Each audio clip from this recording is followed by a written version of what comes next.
আর গতকালকে আমি ভিডিও বানাতে পারিনি, আমার ইচ্ছা করছিল না। খালি মনে হচ্ছিল ওই একার মনে একা কাজকর্মগুলো করি, একটু গান শুনি, অডিও স্টোরি শুনি, মানে কথা বলতেই ইচ্ছা করছিল না।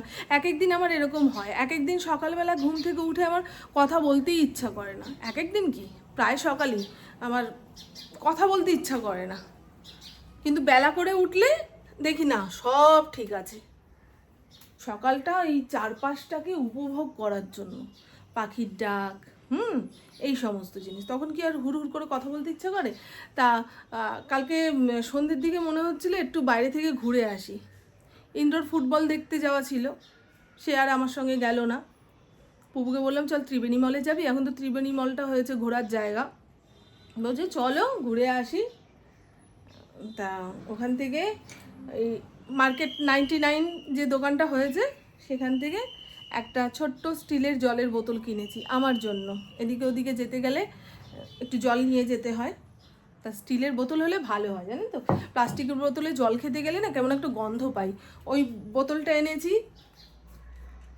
ফড়িংকে শ্যাম্পু করানোর সময় এর ভেতরে শ্যাম্পু জল দিয়ে গুলে ওর গায়ে স্প্রে করে নিলে নাকি ভালো শ্যাম্পু করা যায়। পুপু তো করায়, তা বললো মা একটা স্প্রে বোতল নাও। এই একটা স্প্রে বোতল নিয়েছি, দাম আছে গো ভালো। এগুলো লোকাল মার্কেট থেকে আনলে 60 টাকা 70 টাকায় পেয়ে যেতাম, কিন্তু এটার দাম নিয়েছে কত বলুন তো? ও না ঠিকই তো, 80 টাকা নিয়েছে দাম। অফারে, তাও অফারে 80 টাকা।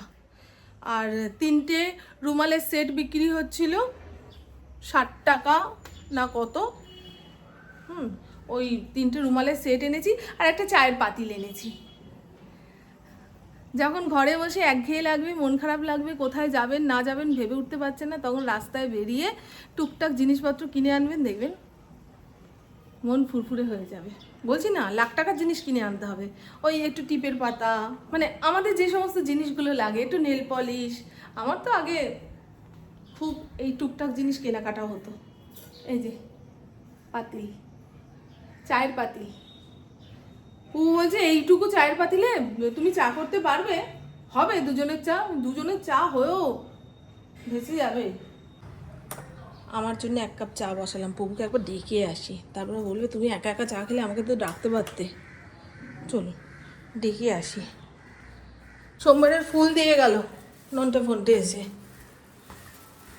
এটা এখানে ঝুলিয়ে রাখি, ঠাকুর ঘরে যাওয়ার সময় নিয়ে যাবে এখানে। আগের তুলনায় এখন ফুল কমই আসে, গাঁদা ফুল তো পাওয়াই যাচ্ছে না। যে কটা দিয়েছে দেখুন না শুকনো শুকনো। 2 দিন অন্তর অন্তর দেখুন কতগুলো করে জামা কাপড় কেচে ধুয়ে মেলতে হচ্ছে। ভাগ্যিস ওয়াশিং মেশিনটা রয়েছে, এগুলো হাতে কাচতে গেলে ওসব কাচাকুচি করার জায়গাও তো নেই। বাথরুমে টাইলসের ওপরে থুপে থুপে কাচতে গেলে ভেঙে যাবে। ও পা ঝুলিয়ে শুয়ে রয়েছে। ওকে ডাক দিয়ে আসলাম, ও চা খাবে না, ওর এক বন্ধুর বার্থডে সেলিব্রেশন রয়েছে, সেখানে যাবে 2টো 2:30-এর সময়। তা ভাত হয়ে গেলে একটুখানি ভাত মেখে খাইয়ে দেব, বেরিয়ে যাবে। আমার আজকে যোগব্যায়ামের ক্লাস ছিল, তা সকালে হয়নি, সন্ধেবেলায় যাব। এই যে প্রোগ্রামটা হবে না, সেই জন্য সবাইকে একসঙ্গে করাচ্ছে। এদিকে চা হয়ে গেছে, পাউরুটিওয়ালা কাকার জন্য অত অপেক্ষা করলাম, আসলো না। আমার চা খাওয়া হয়ে যাবে, কিংবা চা নিয়ে বসবো, তখন উনি আসবে। দুজনের নাকি চা হবে না।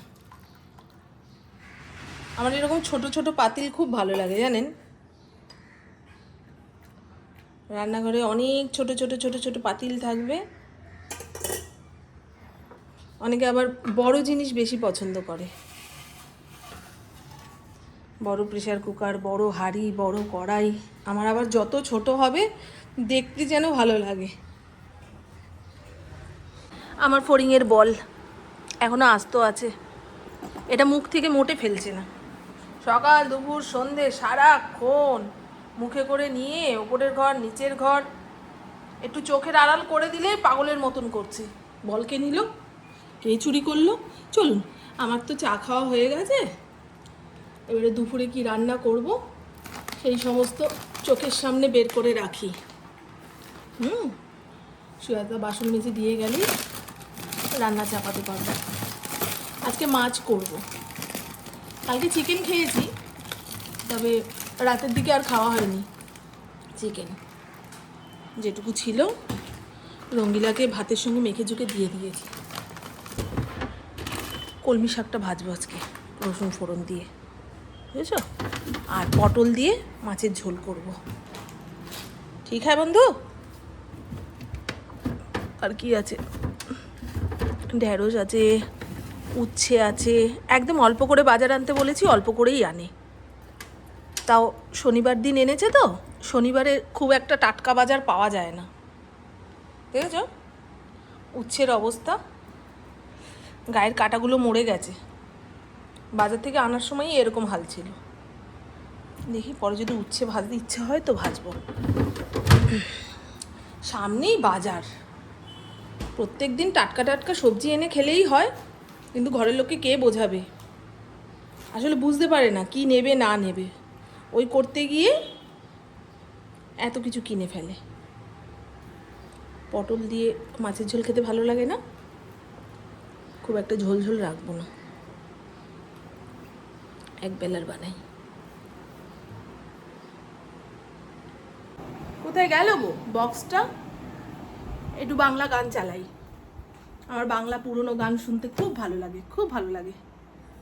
হেমন্ত মুখোপাধ্যায়, আরতি মুখোপাধ্যায়, এদের গান শুনতে খুব ভালো লাগে। তুমি না হয় রহিতে কাছে কিছুক্ষণ, আরো না হয় রহিতে পাশে, আরো কিছু কথা না হয় বলিতে মোরে এই মধুমাস।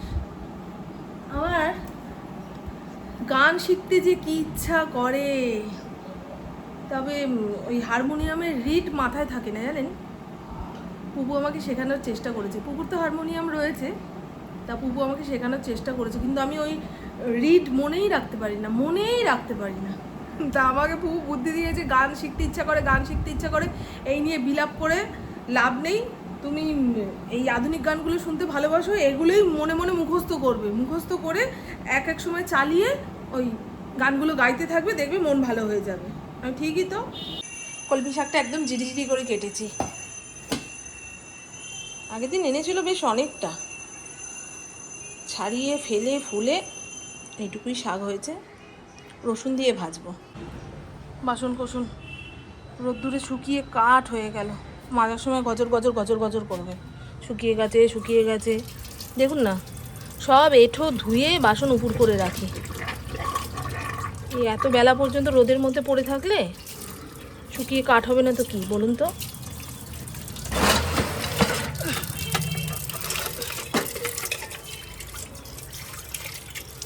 যাতে বাসনটা চাটতে না পারে উপর দিয়ে রেখেছি।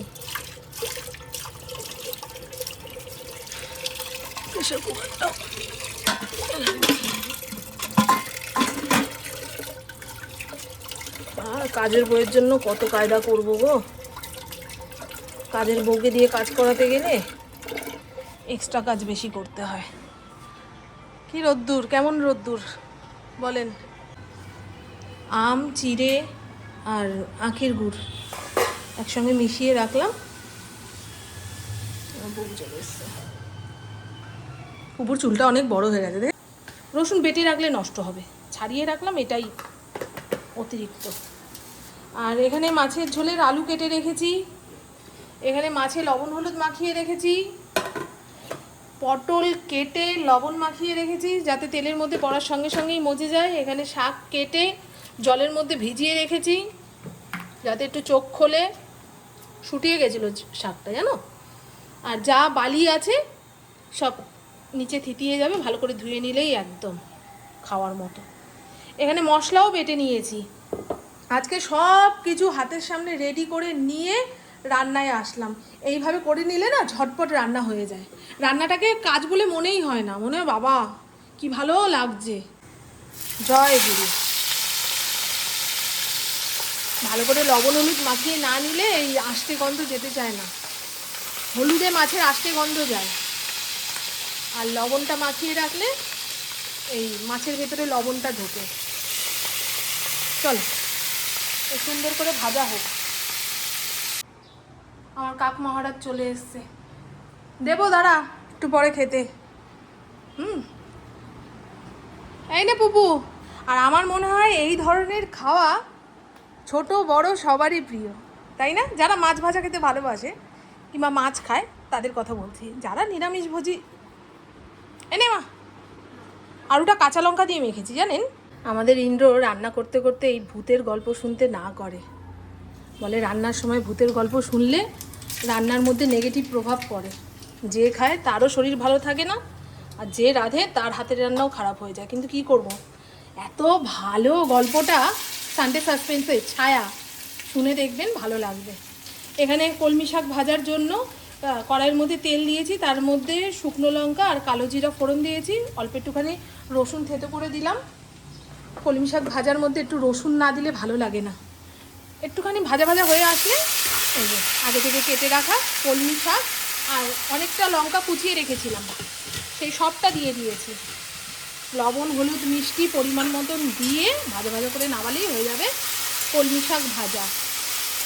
আমার ভীষণ প্রিয় একটা শাক এই কলমি শাক, কিন্তু বেশি খেলে গায়ে পায়ে ব্যথা বাড়ে। জলের শাক না, যে কোনো জলজ শাক খেলে একটু গায়ে পায়ে ব্যথাটা বাড়ে। রান্নার শেষে যত বাসন কোসন করেছিল সব ধুয়ে উপর দিয়ে দিয়েছি, রান্নাবান্নাও শেষ, রান্নাঘর মুছে পরিষ্কার করে নিয়েছি। এখন ঘরটা মুছলেই আমার আজকে মতো কাজ শেষ। এই এসি চলছে তো রে বাবা, চলুন তারপরে জামা কাপড়টা ছাড়বো। দেখুন কি অবস্থা, সারা দিন এই পেটের কাছের নাইটিটা ভেজা থাকে। হ্যাঁ গো, আর আমার রান্নাঘর কবে থেকে ভাঙচুর হবে বলুন তো? জামাই ষষ্ঠীর পর থেকে, সব ঈদ থেকে চলে এসছে। আমি খালি ভাবছি ভেঙে নতুন করে তৈরি হবে এ এক আনন্দ, কিন্তু ভাঙার পরে যে ধুলো বালি ঠকঠকানি আওয়াজ, ওটা কতদিন সহ্য করতে হবে? সরে যা, ওই পাশটা একটুখানি খাটের উপরে উঠে দাঁড়া, খাটের উপরে উঠে দাঁড়া। হ্যাঁ খাটের উপরে উঠে যা। হ্যাঁ ওটা ইয়ে করতে থাক, আয়রন করতে থাক, ততক্ষণে ঘর শুকিয়ে যাবে। ঘরটা কি সুন্দর ঠান্ডা গো। খাটের মধ্যে সারাক্ষণই খাটের মধ্যে পাঠিয়ে দেবো, তাই বুঝি না কি করবি। আমার মা বসে আছে, বসে কেন থাকবো না, ঘরটা মুছি, ঘরটা ঝাড়বি।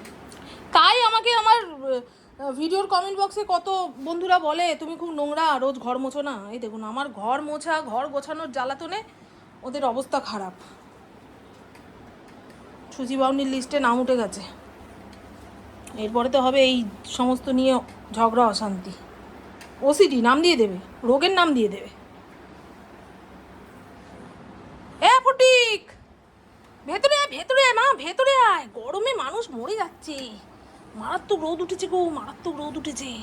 রোদটা কমে গেলেই পৃথিবী ঠান্ডা হবে, কিন্তু এ রোদ কমবে সেই সন্ধে 7টা পৌনে 7টা নাগাদ। আজকে বিকেলে যোগব্যায়াম রয়েছে, যাব। ইন্দ্র যদি দয়া করে একটু পৌঁছে দিয়ে আসে তো ভালো কথা, না হলে হেঁটে হেঁটে যেতে হবে। যা যা যা যা, থাক থাক থাক থাক থাক থাক, বলটা মুখ থেকে একটু ফেলেছে। এই হলো আলু পটল দিয়ে পাতলা করে মাছের ঝোল, নামানোর আগে একটু ভাজা মশলা দিয়েছি। যদি ধনেপাতা দিতে পারতাম তো আরও ভালো হতো। অল্প তেল দিয়ে রান্না করেছি, তাও উপরে তেল ভাসছে। প্রতিদিন একই ডায়লগ দেবো, তেল বেশি পড়ে যায় গো। অল্প তেলে রান্না করতে গেলে না পুড়ে ঝুড়ে মশলা কালো হয়ে ঝোলের কালার একদম দেখার মতন হয়ে যায়। আর এই হলো রসুন ফোড়ন দিয়ে কলমি শাক ভাজা, আমার একটা প্রিয় শাক, অনেকবার বলবো। ভাত, আর এখানে ফড়িংয়ের ভাত করেছি তো, তার মধ্যে ফড়িংয়ের জন্য আর ইন্দ্রর জন্য পেঁপে সেদ্ধ দিয়েছি। দেখিয়ে দিই দাঁড়ান, ফড়িংয়ের চিকেনও করে নিয়েছি। এখান থেকে দেখাতে পারবো কি আর? এই দেখুন পেঁপে সেদ্ধ, ইন্দ্র আসলে ইন্দ্রকে মেখে দিতে হবে, আর ফড়িংকে ভাতের সঙ্গে মেখে ঝুঁকে দিলেই খেয়ে নেবে। একটা বুঝিনি তাই হয়তো কত বুঝি হচ্ছে না, এটার ইয়েটা ছোট, এটাও ছোট, কোনো কানে আসছে না। আস্তে আস্তে করবো না, ভালো লাগে না আমার, পাচ্ছি না, ভালো লাগছে না। পেনটা? এটা দামি অনেক। হ্যাঁ দামি, দেখুন উল্টো দেখাচ্ছে।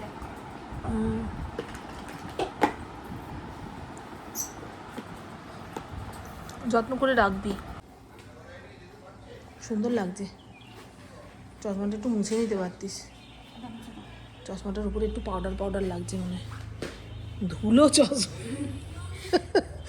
ফ্যাশনের জন্য রে চশমার উপরে এক মন ধুলো পড়েছে, চোখে দিয়ে রওনা। আমি না মুছে দিলে বন্ধুরা প্যাক দিত।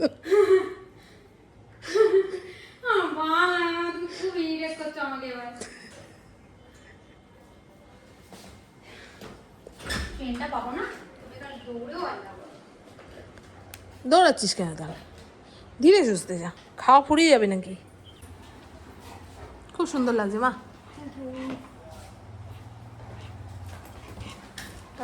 শুভ বিকেল বন্ধুরা, ঘড়ির কাঁটা 5টার ঘরে। 6টা থেকে আমার যোগব্যায়ামের ক্লাস রয়েছে। সুজাতা 5:30টার সময় বাসন মাজতে আসবে। তবে যা মেঘ করেছে, বৃষ্টি এসে গেলে হয়তো আর আসবে না। আর আমি এখন ইন্দ্রর সঙ্গে বেরোচ্ছি একটা অফিসিয়াল কাজ করতে। যদি 5টা 5:30 বেজে যায় তো ইন্দ্র গিয়ে পৌঁছে দেবে। আর যদি হাতে অনেকটা সময় থাকে তাহলে আমরা এদিক ওদিক একটুখানি ঘুরবো, তারপরে যোগব্যায়ামের ক্লাসে যাব। ঠিক আছে প্রভু? আজকে দুপুরবেলা একটু শুতে পারলাম না জানেন, সবে চোখটা বন্ধ করেছি তখনই ইন্দ্র এসে বলছে, ও মামন ঘুমিয়ে পড়েছো? মামন মামন ঘুমিয়ে পড়েছো? চলো এখন একটুখানি বেরোতে হবে, আমাদের কাজ আছে। আমার এমন গা হাত পা কেঁপে উঠলো না, সে কি বলবো, মনে হয় এক্ষুনি মরে যাবো দম আটকে। বুকের ওপরে হাতি ধপধপ করে পাড়া দিচ্ছে, এইরকম ধরপড়ানি শুরু হয়ে গেছে। কিন্তু কি করব, ইন্দ্ররও উপায় নেই। তা বললাম তুমি ফোন করে বলো যে আধা ঘন্টা 1 ঘন্টা পরে আসছি। বাঞ্ছার বাগানটা কি সুন্দর করে পরিষ্কার করেছে। আগে ফুল তুলতে আসলে ভয়ে ভয়ে থাকতাম, যদি সাপ খোপ পোকা মাকড় কামড়ে দেয়, কিন্তু এখন পুরো পরিষ্কার। এখানে বেশ কিছু ফুলের গাছ রয়েছে। আম গাছে নতুন আম এসেছে, এই দেখুন দেখেন, পুরো গাছ ভর্তি আম। টিকে গেলে না এই ফলের ভারে গাছ ঝুঁকে যাবে। আর লেবু গাছে তো বলার কথাই নয়, থোকা থোকা লেবু হয়েছে।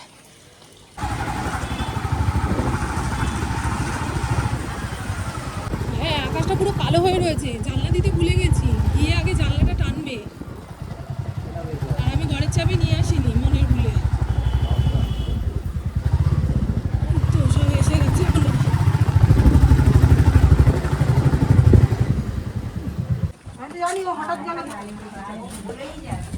ও আজকে বাচ্চাগুলোর ক্লাস নেই না?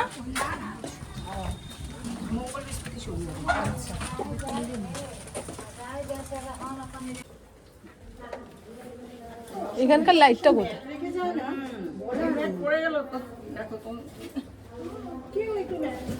দেখো